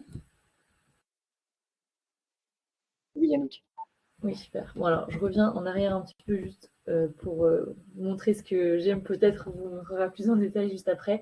Et donc, les grandes étapes du logigramme, et je ne vais pas du tout aller dans le détail parce que c'est le travail de GEM, mais donc sur cette première étape, définir le cadre juridique d'intervention. Il y aura une seconde étape, examiner les potentialités du bâti et les opportunités pour le territoire, donc aussi pour définir une programmation adaptée. Une troisième étape sur la maîtrise foncière avec les acteurs qui peuvent vous accompagner et notamment l'EPF. Quatrième étape, établir la faisabilité technique et économique du projet. Et enfin, donc cette finalité vers l'étape 5, donc une fois qu'un bilan prévisionnel d'opération a été défini, pour pouvoir passer à la fin à l'opérationnel. Donc Jaime pourra peut-être revenir dessus, mais en tout cas, vous aurez accès, comme il l'a dit, c'est déjà en ligne sur Urban Vitalis et c'est un outil que vous pourrez naviguer et donc tous les liens qui sont là surlignés en bleu sont cliquables et vous amènent vers des ressources un peu plus détaillées sur les différents acteurs et dispositifs que vous pouvez mobiliser. Et donc l'idée, c'est que ce soit un outil de méthodologie que vous puissiez prendre en main pour voir les différentes étapes d'un projet de reconversion de friche dans un centre-bourg.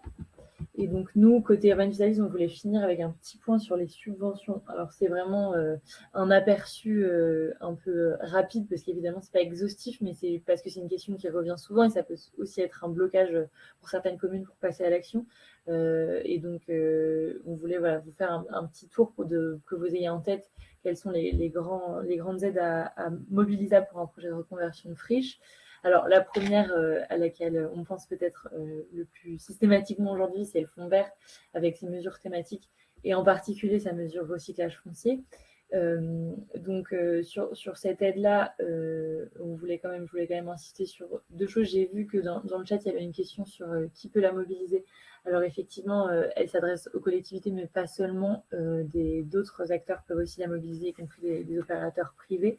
En revanche, il y a deux critères notamment qui sont importants sur cette question de recyclage foncier. C'est que ça intervient sur un déficit restant, un déficit d'opération restant après avoir mobilisé tous les autres leviers d'équilibre économique. Donc, c'est pour ça qu'on indiquait dernier financeur. Donc, c'est pas une question de pourcentage, c'est vraiment une question de déficit. Donc, si vous êtes un acteur privé et vous avez déjà une opération équilibrée, vous ne serez pas éligible. Il faut vraiment qu'il y ait un déficit. Et par ailleurs, c'est une aide qui cible les projets matures. Donc, il faut quand même avoir bien avancé pour pouvoir être éligible, puisque la question de la maturité du projet est un critère important. Donc, recyclage foncier, c'est celle à laquelle on pense en premier. Dans le fonds vert, il y a d'autres mesures thématiques qui peuvent être mobilisées en fonction de votre projet. Je pense notamment à la mesure sur la renaturation. Il y a une mesure également sur la rénovation énergétique des bâtiments publics. Ça peut aussi être des aides en fonction de votre projet. On n'y pense pas toujours, mais en termes d'aide de l'État, il y a aussi les aides de droit commun qui peuvent être mobilisées en fonction de votre territoire et de votre projet, mais DETR, DSIL et même FNADT, ça peut être des pistes. Alors ça, on vous invite à vous rapprocher de votre préfecture pour savoir si c'est envisageable pour votre projet en fonction des enveloppes, mais il faut y penser aussi, sachant qu'il y a des territoires, attention, où il est spécifiquement indiqué que le fonds vert ne pourra pas être cumulé avec les dotations de l'État, donc il faut choisir quelle enveloppe est plus pertinente en fonction du projet et des choix d'instruction des services de l'État. L'autre grande catégorie qu'on voulait souligner, c'est donc les subventions des collectivités territoriales. Alors, à la fois le conseil régional, on peut penser notamment à ses compétences développement économique, aménagement du territoire, mobilité aussi pour certains projets. Le conseil départemental qui va avoir plutôt des compétences, et notamment, on l'a vu pour Vire Normandie, mais du côté de l'action sociale, il y a aussi une délégation de certaines aides à la pierre en fonction des territoires pour les logements sociaux. Et les départements ont aussi des aides aux communes, donc plutôt potentiellement pour l'ingénierie ou alors pour des communes de petite taille. Et ces collectivités territoriales ont aussi des compétences partagées. Ça peut être du côté du tourisme, du sport, de la culture. Donc ça, c'est pour les aides un peu thématiques en fonction de quelle est la destination de votre projet, quelle programmation vous envisagez sur la friche. Il peut aussi y avoir des aides, et c'est le cas dans la plupart des régions et départements, dans le cadre de la politique contractuelle. Donc, les collectivités territoriales vont signer des contrats avec des territoires, donc souvent à l'échelle de l'EPCI, pour identifier des projets qui vont être soutenus un peu plus sur le long terme. Et donc, ça peut être aussi une piste à envisager. Et enfin, ce qu'on voulait aussi souligner, c'est les fonds les fonds européens, et en particulier les fonds structurels. Donc là, on est dans la période de programmation 2021-2027, qui a plutôt commencé en 2023, parce que ça prend toujours un peu de retard au démarrage. En particulier, le FEDER, Fonds européen de développement régional, qui est géré plutôt par les conseils régionaux, et aussi le leader liaison entre action de développement rural, qui lui va être réparti ensuite au niveau plus local dans des groupes d'action locale qui seront à l'échelle du groupement de PCI ou du PETR. C'est un peu les principaux fonds européens où vous allez retrouver des choses qui peuvent être mobilisées pour les projets de reconversion de friches. Pour le FEDER, c'est au choix donc, des régions, la programmation, mais il y a des régions qui ont vraiment fait le choix d'avoir des enveloppes dédiées. On en a parlé notamment pour la Normandie, il y en a d'autres. Pour le leader, du coup, ça va être une programmation très locale, donc il faudra regarder au cas par cas. Il y a souvent, par exemple, des stratégies qui sont tournées autour de l'amélioration de la qualité de vie dans les centres-bourgs ruraux, le tourisme, le patrimoine, ça, c'est des choses qui reviennent assez régulièrement. Donc là, c'était vraiment pour vous faire un petit aperçu, pour pas que vous vous découragiez et pour pas aussi que vous pensiez qu'il y a seulement le fonds vert. Là, c'est uniquement des subventions. Il peut y avoir d'autres leviers. Il peut y avoir aussi des offres de prêts. Donc, c'est pas du tout exhaustif, et on est aussi là pour essayer de vous aider à faire le tour de ces aides-là en fonction de votre projet. Donc, on voulait prendre ce petit temps pour vous en parler. Donc, pour revenir sur justement ce qu'on fait, ce qu'on ne fait pas côté Urban Vitalis, j'ai vu que c'était aussi une question dans le chat. On l'a dit, vous aider sur la méthodologie, savoir par où commencer, quelles sont les grandes étapes, comment avancer. Et donc, ça peut s'appuyer sur des outils comme le logigramme dont on a parlé juste avant. Identifier les acteurs pertinents publics, notamment qui peut intervenir quand, quels sont les bons contacts, comment les solliciter, quels sont leurs dispositifs.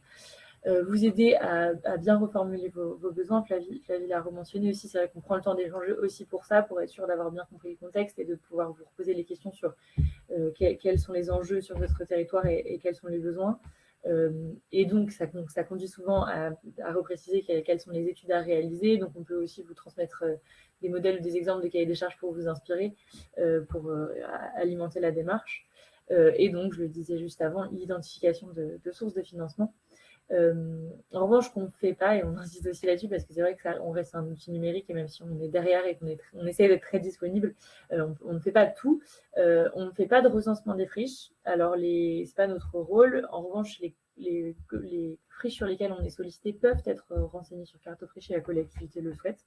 Donc ça, on a un lien, nous, avec Cartofriche, mais ce n'est pas notre rôle de faire le recensement. On n'a pas de vocation à l'exhaustivité. On ne remplace pas du tout une AMO, parce que de toute façon, on ne fait pas d'études. On reste vraiment sur de l'aiguillage, du conseil de premier niveau. Et donc, par exemple, on ne va pas faire l'évaluation de vos scénarios d'aménagement. On n'a pas vocation à intervenir à ce moment-là dans le choix, par exemple, de ces scénarios. On ne se déplace pas non plus sur le terrain, donc on ne participe pas aux négociations, aux rencontres avec les différents acteurs et la collectivité. On n'instruit pas les dossiers, en particulier pas les dossiers fonds verts. Ça, c'est une question qu'on a pu nous poser aussi, donc on le reprécise, c'est bien les services de l'État sur le fonds vert qui sont vos interlocuteurs primordiaux.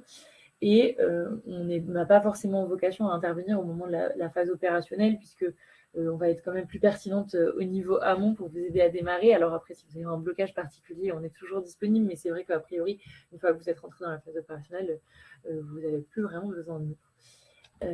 Et donc, pour finir, une dernière slide. Si vous avez une friche silencieuse sur vos territoires et que vous avez besoin d'aide, juste pour vous dire comment ça se passe côté Urban Vitalise, donc on vous donne rendez-vous sur notre site urbanvitalise.fr où vous avez un petit bouton pour nous solliciter et remplir un dossier qui est très très rapide.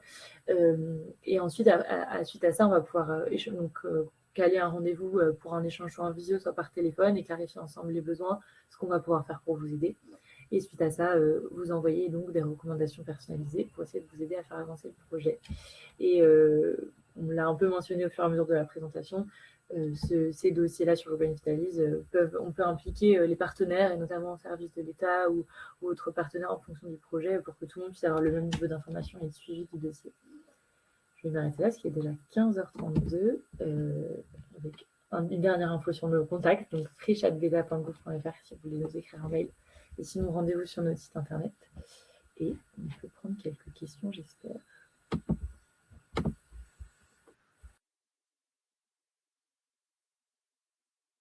Est-ce que Jem, vous souhaiteriez reprendre la parole si ça fonctionne? À voir si ça fonctionne, effectivement. Ça fonctionne. Vous m'entendez? Oui, très bien. Ok, parce que j'ai vraiment beaucoup de latence en fait entre la commande et la réaction. Non, mais je voulais simplement, alors, je sais pas si on a 2-3 minutes quand même, juste pour. Mais du coup, en partant de la présentation que vous avez, parce que le partage, visiblement, ça n'a pas bien fonctionné. Si on peut revenir juste quelques slides en arrière, juste quand même que vous voyez à quoi ça ressemble. Ça a été très. Du coup, j'ai pas pu dérouler tout ce que je voulais.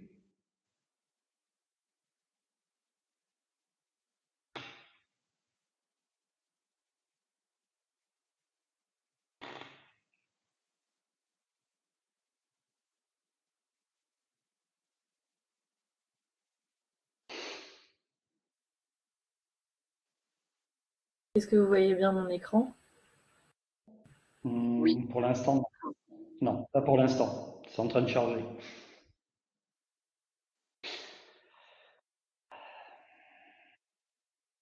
Ouais, très bien.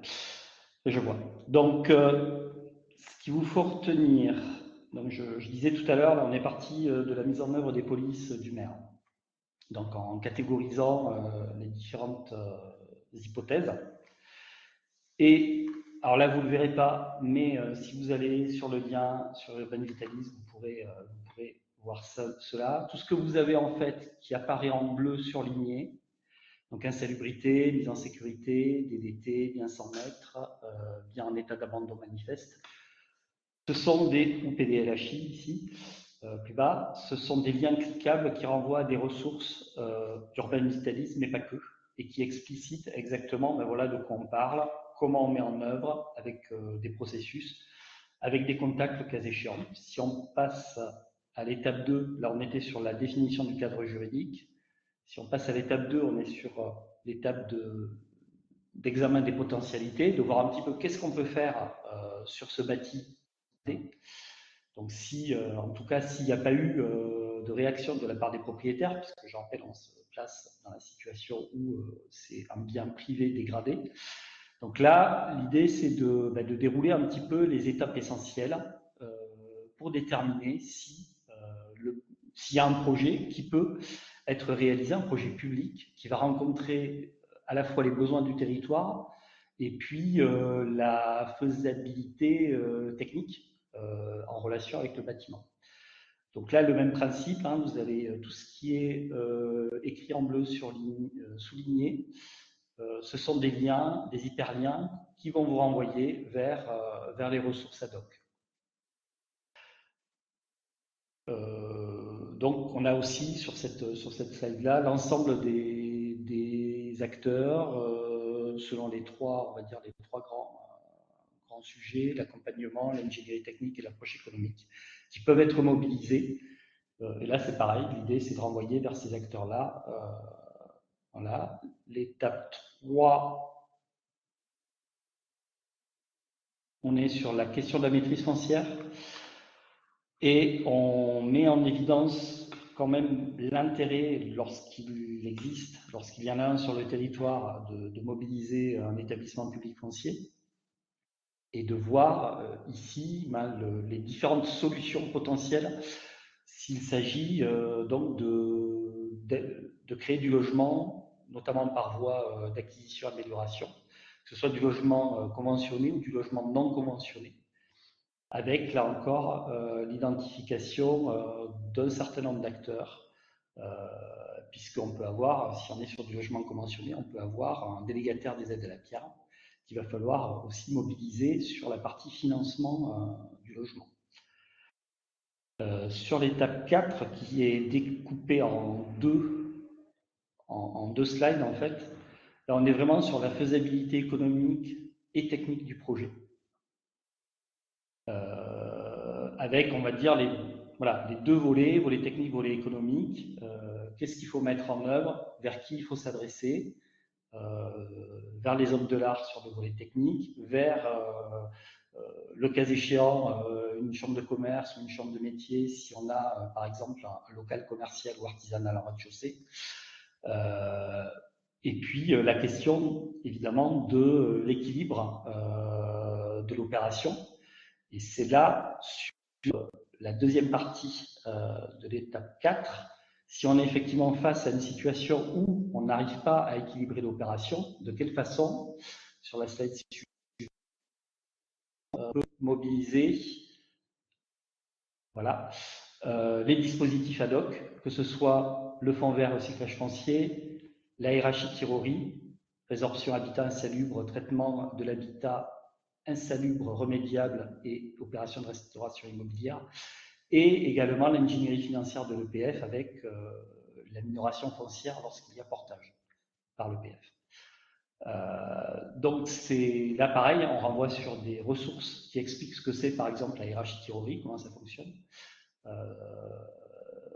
Et puis, in fine, la dernière étape qui doit conduire à dire est-ce que l'opération on arrive à l'équilibrer ou alors pas du tout. Et si on arrive à l'équilibrer, qu'on a stabilisé le programme, là on passe vraiment à l'étape opérationnelle avec les études nécessaires. Le volet également d'instruction réglementaire, puisqu'on va avoir, selon les cas de figure, si on est en site patrimonial remarquable ou l'avis de l'UDAP, l'ABF qui sera évidemment important, et puis le processus d'instruction de permis de construire et le versant subvention publique avec donc les dotations qui peuvent être mobilisées, des ETR, des CIL et évidemment fonds verts. Voilà, à chaque fois, le même principe, hein, vous avez les éléments qui ressortent en bleu soulignés, qui sont qui correspondent à des hyperliens qui permettent au maire, mais à ceux aussi qui l'accompagnent, de pouvoir se repérer dans la démarche globale. Voilà, on peut peut-être arrêter le partage. Et puis s'il y a des questions, pareil, je peux y répondre. Merci beaucoup pour cette présentation. Dans le replay, j'indiquerai le moment où vous intervenez. Alors, pour tous les participants, n'hésitez pas à poser vos questions dans le chat. Sinon, ça fait 92 minutes que nous sommes dans ce webinaire, donc il va bientôt pouvoir se clôturer. Si toutefois un intervenant ou une intervenante a des choses à nous raconter, des choses supplémentaires à nous raconter, n'hésitez pas, c'est le moment aussi.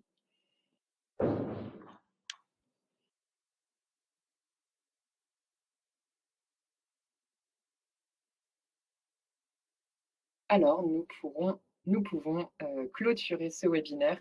Un grand merci à tous les intervenants et à vous, les participants. Vous étiez, il me semble, au plus haut, au nombre de 142.